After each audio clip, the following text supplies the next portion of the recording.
சோளிங்கரிலே இது நடைபயணமா மாநாடா என்று வியந்து பார்க்கிற அளவுக்கு மக்கள் வெள்ளத்திலே நீந்தி வந்து கொண்டிருக்கிறார் மருத்துவர் அன்புமணி ராமதாஸ் அவர்களே. இதற்கு இந்த திராவிட மாடலிலேயே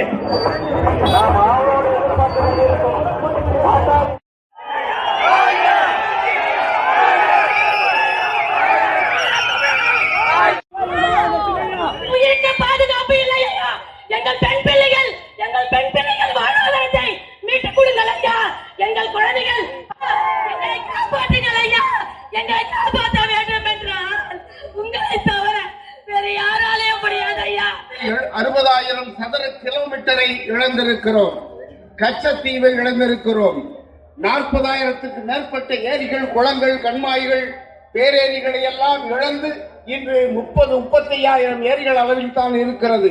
நம்முடைய இந்த பகுதியெல்லாம் வட மாவட்டங்களிலே, குறிப்பாக இந்த பகுதி ஏரி மாவட்டம் என்று சொல்கிற அளவிற்கு நீர்நிலைகள் நிறைந்திருந்த மாவட்டம். தமிழ்நாட்டிலே ஒரு ஆட்சி மாற்றம் வர வேண்டும்.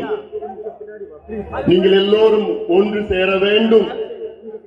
கட்சி, ஜாதி, மதம், இனம், மொழி வேறுபாடு என்று தமிழ்நாட்டில் ஒரு மாற்றம் வர வேண்டும் என்ற நோக்கத்திலே இந்த நடைபயணத்தில் இன்று என்னுடைய இந்த நடைபயணத்தின் நோக்கமே தமிழ்நாட்டில் ஒரு ஆட்சி மாற்றம் வர வேண்டும். வரணுமா வேண்டாமா?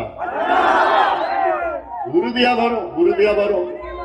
4.5 ஆண்டு காலம் தமிழ்நாட்டை சின்னாபின்னாமா திமுக ஆட்சி வீட்டுக்கு அனுப்புகின்ற நேரம் வந்துவிட்டது. பள்ளிக்கூடம் அனுப்பி அது பத்திரமா திரும்பி வருமா? அந்த பயத்துலதான் நீங்களும் தினம் இருக்கிறீங்க. இல்ல உன் பொண்ணை காலேஜுக்கு அனுப்பி அந்த பொண்ணு பத்திரமா காலேஜ் திருப்பி வீட்டுக்கு வருமா? இந்த நிலை இங்க மட்டும் இல்ல, தமிழ்நாடு முழுவதும் உள்ள அனைத்து தாய்மார்களும் அன்றாடம் மடியில நெருப்ப கட்டிக்கிட்டு ஐயோ பொண்ணை படிக்க வச்சிருக்கமே திரும்பி வருமா?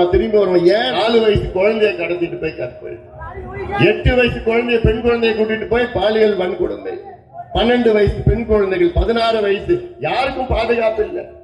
ஏன் 80 வயசு பாட்டிய போய் கூட்டிட்டு போறோம். என்ன சட்டம் ஒழுங்கு இங்க இருக்கு தமிழ்நாட்டுல?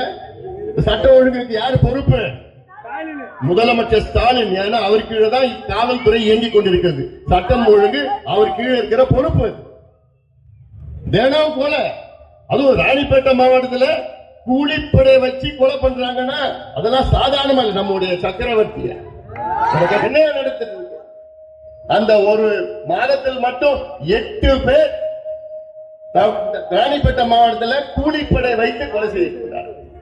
அதிகமா போதைப் பொருட்கள் தமிழ்நாட்டில் விற்றுக் கொண்டிருக்கின்றார்கள். இது யார் விற்கிறது?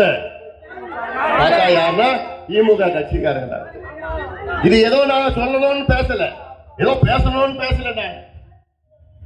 கஞ்சா காவல்துறை தெரியாம யாராவது விற்க முடியுமா? யாரும் விற்க முடியாது. சந்து கடை காவல்துறை தெரியாம நடத்த முடியுமா?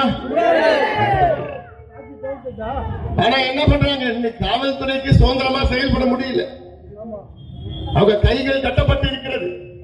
இந்த மண்ணையும் மக்களையும் நான் பாதுகாப்பு சேர்ந்து திமுகவை புறக்கணிப்போம்.